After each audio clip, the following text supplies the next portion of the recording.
Shabbat Shalom. Terminando la fiesta de Sukkot y con una bendición, esta fiesta es una figura de lo que será el reino de Dios. Al final de cuentas, el diablo no gana, el mal no gana, lo que prevalece son las cosas del Señor. Y esta celebración de Sukkot es una, vamos a decir, es una figura del reino de Dios que se ha de establecer, pero también es un tiempo en que han pasado acontecimientos súper relevantes, incluso el más relevante de nuestra historia, que fue el nacimiento de nuestro Señor Jesucristo, Yeshua HaMashiach, viene en esta semana de Sukkot. Cualquier judío mesiánico te lo puede explicar muy bien. Incluso en el cristianismo hay maneras en que tú puedes sacar la fecha en que el Señor nace de acuerdo a los argumentos bíblicos y verás que es entre el mes de septiembre y octubre precisamente cuando se celebra la fiesta de las cabañas. El Señor nace en un azúcar, no en un pesebre como se nos ha enseñado a través del cristianismo debido a la poca información a la que se tiene, no por maldad. Incluso también el hecho de que se celebre en la Navidad, en el nacimiento del Señor Jesús, pues es ignorancia, es falta de conocimiento. Pero no me quiero enfocar en eso, quiero hacerte un énfasis en que es una celebración en que se anhela el gobierno de Dios. Y en eso es lo que me quiero basar. Hablé hace poquito de la oración que dice: Señor, venga tu reino así como en el cielo, sea tu voluntad en la tierra. Y a eso es a lo que me quiero referir, porque nuestros anhelos, y sabemos que sucederá, que el Señor vendrá un día y reinará junto con nosotros en un lugar perfecto. Él va a ser el mejor gobernante que nunca ha existido. Así nos lo narra también el libro de Zacarías, y dice que el que no ascendiere a celebrar esta fiesta no recibirá bendición. Lo puedes ver en el libro de Zacarías, en el último capítulo.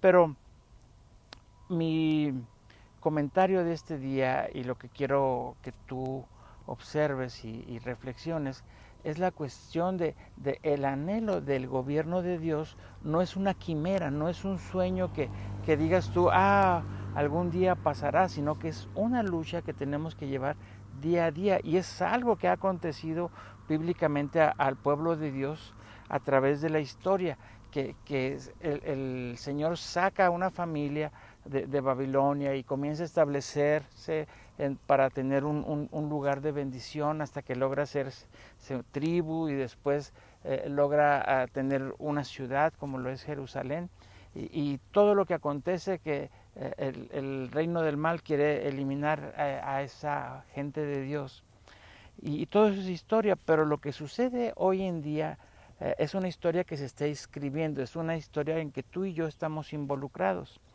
Y quiero que veas cómo a través de la historia bíblica, que es para nuestra edificación, que es para nuestra bendición, vemos cómo el Señor establece quiénes deben de ser los gobernantes. Porque esto va muy de la mano en el tiempo en que vamos a elegir un nuevo presidente. Entonces quiero que observemos, vamos a ver en el libro de Éxodo, en Éxodo 18:21, aquí lo tengo a la mano, como cuando comienza a establecerse un gobierno ya ante una nación, que es a través de Moisés, cuando el Señor comienza a establecer las reglas ya escritas para que se conforme una nación. Vemos cómo es lo que le dice el Señor a Moisés. Moisés fue un profeta tremendo, pero él no podía gobernar todo el pueblo. Entonces el Señor le da una instrucción, y es ahí donde voy. Dice Éxodo 18:21, dice, oye ahora mi voz y te aconsejaré, y Dios será contigo. Está tú por el pueblo delante de Dios, y somete tú los negocios a Dios, y enseña a ellos las ordenanzas, las leyes, y muéstrales el camino por donde anden y lo que han de hacer. Además, inquiere tú entre todo el pueblo varones de virtud, temerosos de Dios, varones de verdad que aborrezcan la avaricia, y constituirás estos sobre caporales, sobre 1000, sobre cientos, sobre 50 y sobre 10. Ellos van a ser los que gobiernen. Entonces deja a Moisés en una relación muy cercana con Dios, pero él le dice que a esas personas que escoja tienen que ser varones temerosos de Dios, que aborrezcan la avaricia. La avaricia tiene que ver con la administración del dinero y con maneras de obtener dinero, sabiendo que la justicia puede ser, vamos a decir, corrompida por el dinero. Tantos casos que conocemos de políticos corruptos que se enriquecen debido a que son ellos chantajeados y favorecen aún al que no esté en la justicia de su lado por el factor dinero.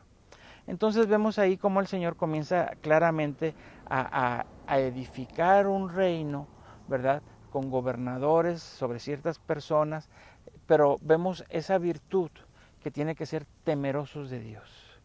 Entonces, si nosotros seguimos observando todo eso, vemos que el pueblo de Israel se establece después, ya conquista Jerusalén y todo eso, pero quiero que ahora avancemos a algo más relevante que vamos a ver en el libro de Primera de Crónicas. Estamos hablando del capítulo 23, del 1 al 4. Aquí lo tengo ya separado para no tardarme tanto y que tú puedas después buscarlo con tiempo. Dice, ya estamos viendo aquí ya el reino de Dios establecido en Jerusalén a través del rey David y que ya ha conquistado la ciudad santa y que su hijo ya incluso está por construir o casi terminar el templo. Pero dice, capítulo 23 de Primera de Crónicas, verso 1, dice, siendo pues David ya viejo y harto de días, hizo que Salomón su hijo fuera rey sobre Israel, y juntando a los principales de Israel y a los sacerdotes y levitas, fueron contados los levitas de 30 años hacia arriba. El primer requisito dice, y fue el número de ellos por sus cabezas contados uno a uno 38,000. De estos 24,000 para dar prisa a la obra a la casa de Jehová, y gobernadores y jueces 6,000. Vemos aquí algo muy relevante. Estamos viendo que el rey David le indica a su hijo Salomón, al gobierno que va a ser establecido después de él, que escoja dentro de los levitas. Lo vuelvo a repetir. Dice, lo que es el versículo 23:4, dice, de estos 24,000 para dar prisa a la obra de la casa de Yahweh, lo que es el templo, dice, y gobernadores y jueces 6,000. ¿De dónde los había de escoger?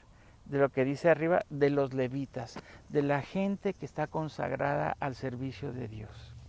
Y esto es lo que he venido hablando desde hace algunos un poco más de tiempo, pero cada vez que se aproximan elecciones, es muy, muy importante que tú veas que el hombre que va a ser electo o la mujer sea un hombre con principios divinos. Incluso aquí dice que debería ser alguien que sea participante de la iglesia, temeroso de Dios, porque aquí señala a los levitas, y los levitas no eran cualquier judío, eran un pueblo consagrado a servir al templo. Eran incluso aquellos pastores que narra la Biblia, de los que fueron, que estaban cuidando el rebaño, y que les aparece el ángel que les dice que el Señor ha de nacer. Eran levitas que servían para cuidar el ganado de lo que es el templo, para el sacrificio diario. Entonces, todo lo que tiene que ver con levitas es en relación a Dios, a la cercanía con Dios.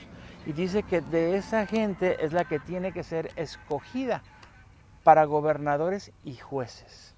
Entonces, vemos cómo en los Estados Unidos, que es cabeza de las naciones, cómo a partir de que el presidente Trump, escogido por Dios, comienza él a poner jueces que se le llama conservadores, y ha tenido un éxito rotundo en todos los jueces que ha puesto como temerosos de Dios. Él ha estado bien aconsejado, a poner jueces temerosos de Dios y ya puso uno en lo que es la Suprema Corte y está por poner a otra persona temerosa de Dios, que es uno de los requisitos para que el gobierno de Dios se asemeje, así como en el cielo, aquí en la tierra.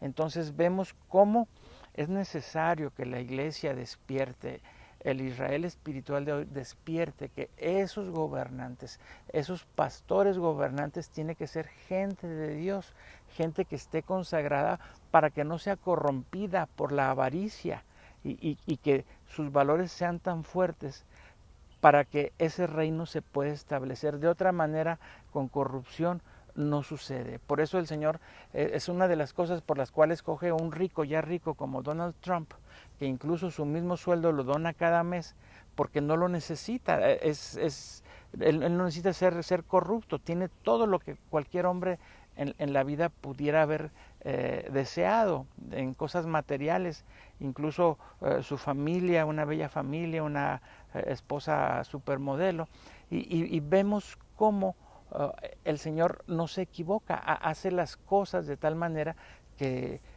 parecieran mejor que de un cuento maravilloso de un superescritor. Son cosas que se escriben con la mano de Dios. Entonces quiero que reflexiones acerca de cómo es que el reino de Dios tiene que ser establecido por nosotros, buscar que el reino de Dios venga.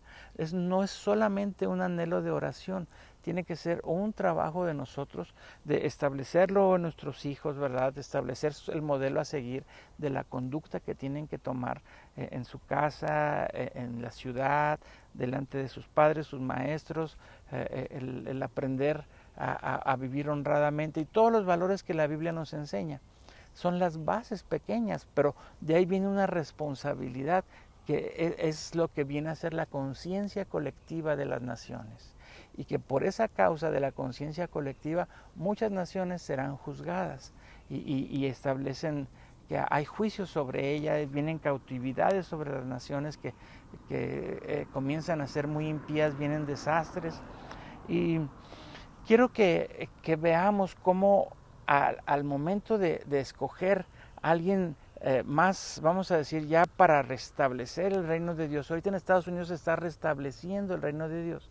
Tiene que ser una persona que haya sido sacada de lo que es el mundo profano, el mundo, vamos a decir, que conocemos muy corrompido, pero la Biblia lo llama Babilonia. Lo llama un sistema que es completamente anti Dios.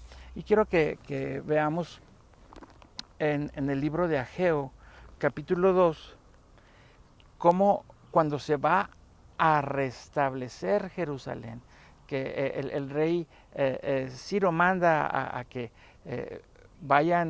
regresen más de 40,000 personas a edificar la ciudad de Jerusalén y el templo. Escoge a una persona muy especial y quiero leértelo aquí. Dice, en el mes séptimo, Ageo 2, verso 1, dice, en el mes séptimo a los 21 días del mes fue palabra, en el mes séptimo, estamos hablando a punto en estas fechas y después de que pasa eso, ellos comienzan a celebrar la fiesta de las cabañas, la fiesta del Sucot, la fiesta del reino de Dios, porque están restableciendo un lugar en la tierra para establecer un gobierno semejante al gobierno de Dios.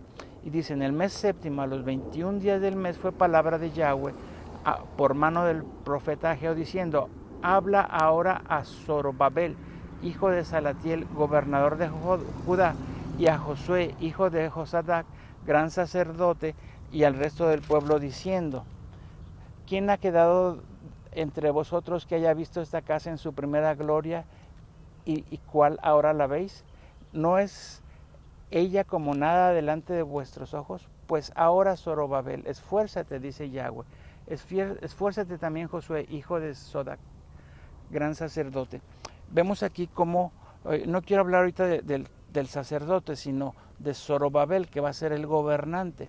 El significado de Zorobabel, algunos lo confunden como venido de Babilonia, pero no, es sacado de Babilonia, que de su mente fue sacado ese precepto del mundo, en el cual, como dije antes, la corrupción, el nepotismo, todo ese tipo de cosas que corrompen un gobierno, está en esos sistemas que Babilonia representa la madre de todas las abominaciones y tiene ahí sistemas menores como el egipcio, el sodómico, el de Gomorra, que son otros sistemas que están dentro de ella misma, pero aquí dice que escoge a alguien que se llama Zorobabel, alguien que salió de Babilonia. Entonces tiene que ser alguien que haya salido de ese sistema que hoy en día es un sistema que te permite que tengas cosas en contra de Dios, y la principal virtud de Dios es que te da vida, y una de las que es contrarias es el aborto, en contra de la vida. Otra de ellas es en contra del matrimonio, ¿verdad? Y vemos cómo los demócratas, a través de Biden y Harris y todos ellos, promueven todas esas cosas que Babilonia quiere que tú participes de ella. Entonces vemos cómo Zorobabel fue escogido debido a que él ya estaba fuera de ese sistema. Y ahí es donde te quiere el Señor, fuera de ese sistema.